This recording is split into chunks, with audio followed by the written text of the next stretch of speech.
Hello aspirants and welcome to my UPSC journal. हम कर रहे हैं प्री एनसीईआरटी सीरीज, जिसमें आज हम कवर करेंगे science NCERT class 6 chapter number 9। Chapter का नाम है इलेक्ट्रिसिटी एंड सर्किट्स। सबसे पहले देखेंगे व्हाट इज इलेक्ट्रिसिटी, उसके बाद देखेंगे what is electric cell and what is electric circuit. Last में डिस्कस करेंगे इंसुलेटर्स एंड कंडक्टर्स। तो चलो फिर लेक्चर स्टार्ट करते हैं। चलो तो शुरू करते हैं अपना चैप्टर और सबसे पहले देखते हैं इलेक्ट्रिसिटी क्या है। What is electricity? तो इलेक्ट्रिसिटी है फ्लो ऑफ एनर्जी, या फिर आप कह सकते हो फ्लो ऑफ चार्जेस। इसी को हम कहेंगे इलेक्ट्रिसिटी, जिसमें एनर्जी फ्लो हो रही है या फिर कह लो कि चार्जेस फ्लो हो रहे हैं।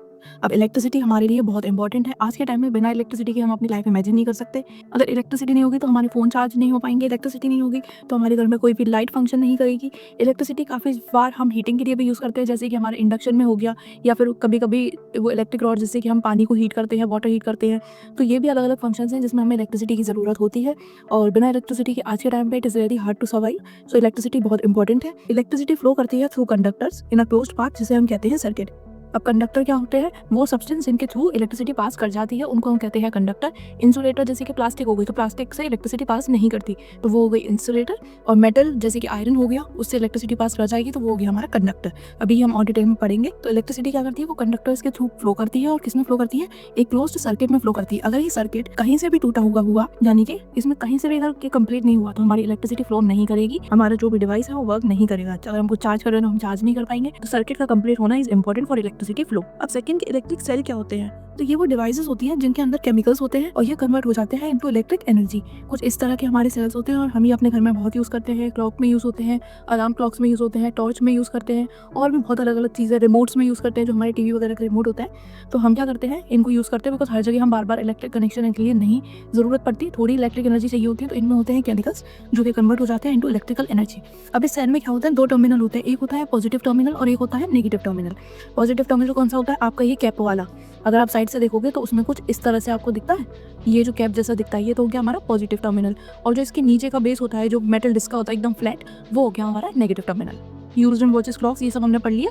मूविंग ऑन, बैटरी क्या होती है? जब हम बहुत सारे दो से ज़्यादा सेल्स को एक साथ जोड़ देते हैं इन सीरीज कॉम्बिनेशन या कनेक्शन, तो वो हमारी बन जाती है battery. It is a combination of two और मोर सेल्स कंबाइंड टुगेदर। जब दो या दो से ज़्यादा सेल्स को आप एक साथ जोड़ दोगे इन सीरीज कॉम्बिनेशन तो वो बन जाएगी बैटरी। सीरीज कॉम्बिनेशन क्या होता है? और एक होता है हमारा पैरेलल कॉम्बिनेशन। ये दोनों हम आगे वाले चैप्टर्स में, आगे वाली क्लासेस में पढ़ेंगे। तो अभी बस इतना याद रख लो कि जब हम दो या दो से ज़्यादा सेल्स को साथ में कंबाइन कर देते हैं इन थ्रू सीरीज कनेक्शन या कॉम्बिनेशन, तो वो बन जाती है हमारी बैटरी। अब फिलामेंट क्या होता है? तो अगर आपके घर पे आपके बल्ब होंगे, आप उनको देखना तो यहाँ पर ना आपको कुछ वायर टाइप दिखेगा। ये वायर होता है ऑफ टंगस्टन, ठीक है, थिन वायर इन बल्ब, जो यूजुअली किसका बना होता है? टंगस्टन का बना होता है। तो जब इससे इलेक्ट्रिसिटी पास करती है तो ये वायर गर्म हो जाता है और गर्म होकर ग्लो करने लग जाता है, और तभी हमारा जो बल्ब है उससे आ जाती है लाइट हमारे पास। तो बल्ब कैसे फंक्शन करता है? उसमें होता है टंगस्टन का वायर। जब इलेक्ट्रिसिटी फ्लो करती है तो वो हीटअप हो जाता है और हीटअप होकर वो ग्लो करता है। अगर ये वायर, ये फिलामेंट, ये टंगस्टन वाला खराब हो जाता है तो ये टूट जाता है, और उस टाइम पे क्या होगा? हमारा बल्ब हम ऑन करेंगे बट वो जलेगा नहीं। क्यों? क्योंकि वो फिलामेंट जो था वो ब्रेक हो गया। तो उस टाइम पर हम कहेंगे कि हमारा जो बल्ब है इट इज फ्यूज्ड, बल्ब खराब हो गया, ठीक है। अब नेक्स्ट है इलेक्ट्रिक सर्किट। तो अभी हमने पढ़ा था ऊपर कि जो इलेक्ट्रिसिटी है वो कंडक्टर्स के थ्रू फ्लो करती है, और किसमें फ्लो करती है? इन अ क्लोज्ड पाथ, जिसे हम कहते हैं सर्किट। तो अब हम वही पढ़ेंगे कि ये सर्किट है क्या। तो ये कंप्लीट पाथ है जिसके थ्रू इलेक्ट्रिसिटी फ्लो करती है। अगर कहीं से भी ये पाथ आपका ब्रेक हो जाएगा तो फिर हमारी इलेक्ट्रिसिटी फ्लो नहीं करेगी। अब इसके कंपोनेंट्स क्या क्या होते हैं? एक सर्किट कंप्लीट करने के लिए सबसे पहले आपको सेल चाहिए, बैटरी चाहिए, कोई ना कोई सोर्स ऑफ इलेक्ट्रिक चार्ज चाहिए, ठीक है। जैसे कि यहाँ पर वी हैव दिस बैटरी। उसके बाद आपको चाहिए वायर्स। वायर्स क्यों चाहिए? बिकॉज आपको बैटरी को बल्ब से कनेक्ट करना है, उसके बाद स्विच से कनेक्ट करना है। ये डायरेक्ट कनेक्ट नहीं हो सकते, तो इन्हें कनेक्ट करने के लिए हमें चाहिए वायर्स, जो कि हमारे ये रहे, ठीक है। ये क्या करेंगे? ये इलेक्ट्रिसिटी को कंडक्ट करेंगे, एक जगह से दूसरी जगह ट्रांसफर करेंगे। उसके बाद हमें क्या चाहिए? हमें चाहिए स्विच, जो कि फ्लो को कंट्रोल करे। अगर हम स्विच निकाल देंगे सर्किट बंद खुल जाएगा, ओपन सर्किट हो जाएगा, तो क्या होगा? सर्किट ब्रेक हो गया, कनेक्टिविटी टूट गई, तो करंट फ्लो रुक जाएगा। जब हम स्विच को अंदर कर देंगे इस वाले को, तो क्या हो जाएगा? सर्किट हो जाएगा कंप्लीट, इलेक्ट्रिसिटी फ्लो हो जाएगा स्टार्ट। तो इसलिए हमें क्यों चाहिए? ताकि हम फ्लो को अपने अकॉर्डिंग कंट्रोल कर पाए, कब हमें स्टार्ट करना है, कब हमें बंद करना है। ये काम हो गया हमारे स्विच का। और बल्ब ग्लो करेगा जब हमारा सर्किट कंप्लीट होगा। जब हम स्विच को निकाल देंगे तो बल्ब ग्लो नहीं करेगा। क्यों? क्योंकि सर्किट हो जाएगा इनकम्प्लीट। तो सर्किट हमारे दो तरह के हो गए, एक हो गया क्लोज्ड जिसमें करंट फ्लो करेगा, वो हो गया हमारा कंप्लीट सर्किट। और जब वो क्लोज नहीं है, वो ओपन सर्किट है, वो पूरा कंप्लीट नहीं है, तो उसमें करंट फ्लो नहीं करेगा। सर्किट दो तरह के हैं, याद रखना, क्लोज्ड एंड ओपन। और ये क्लोज्ड एंड ओपन करने का काम कौन करेगा? मैंने आपको दिखाया था कि ये स्विच ये काम करेगा। इसे हम निकाल देंगे तो ओपन, अगर हम इसे पूरा इंसर्ट कर देंगे तो क्लोज्ड। तो स्विच क्या है? ये एक डिवाइस है जो ओपन और क्लोज करती है सर्किट को, और ये हमारे घर में भी यूज़ होती है। We have the switches. अगर हमें बल्ब ऑन करना होता है तो हम इसे प्रेस करते हैं, तो इसे प्रेस करने के बाद क्या होता है? हमारा जो सर्किट है वो हो जाता है कंप्लीट और करंट फ्लो करने लग जाएगा। जब हम इसे ऑफ कर देंगे तो सर्किट हमारा हो जाएगा ओपन, और उसके बाद क्या होगा? करंट फ्लो नहीं करेगा। तो ये है हमारे स्विच का काम।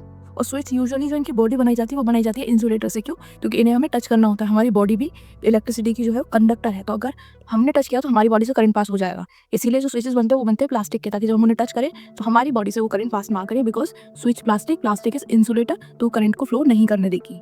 अब हम जल्दी से ये भी देख लेते हैं थोड़ा अच्छे से कि what are insulators and what are conductors. तो कंडक्टर्स वो मटेरियल होते हैं जिनके थ्रू इलेक्ट्रिसिटी पास कर जाती है, जैसे कि कॉपर एंड आयरन। तो हमारे जो इलेक्ट्रिक वायर्स होते हैं उसमें भी आप देखना अंदर उनमें या तो कॉपर के तार होते हैं। कॉपर क्या होता है? वो होता है कंडक्टर, तो इलेक्ट्रिसिटी पास होगी। अगर हम इनके अंदर और ऊपर देखो, ऊपर हमने प्लास्टिक की कोटिंग की है। क्यों? ताकि ऊपर से किसी को शॉक ना लगे। अगर हम ये प्लास्टिक अंदर भी डाल देंगे तो इलेक्ट्रिसिटी पास नहीं होगी, क्योंकि प्लास्टिक होती है एक इंसुलेटर।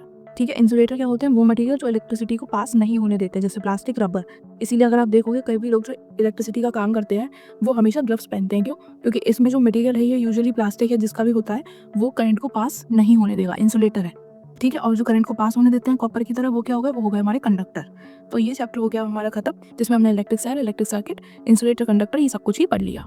चलो, तो हमारे ये चैप्टर हो गया खत्म। बहुत ही छोटा सा चैप्टर था, बेसिक कंसेप्ट से सिर्फ इंट्रोडक्शन दिया है इस चैप्टर में आपको, लेकिन ये सारे ही टॉपिक्स जो है वो जरूरी है कि आप अच्छे से समझ लो, बिकॉज आगे की क्लासेस में यही सारा कुछ आप थोड़ी ब्रॉडर लेवल पे पढ़ने वाले हो। तो अगर किसी भी चीज़ में कोई डाउट हो तो कमेंट में पूछ लेना, और साथ में चैनल को सब्सक्राइब कर लो, नोटिफिकेशन ऑन कर लो, सारे वीडियोस देखो, जल्दी जल्दी एनसीईआरटी खत्म करेंगे और फिर स्टार्ट करते हैं अपनी रेफरेंस बुक्स। ठीक है, तो अब मैं मिलूंगी आपसे नेक्स्ट वीडियो में। Till then bye bye, take care.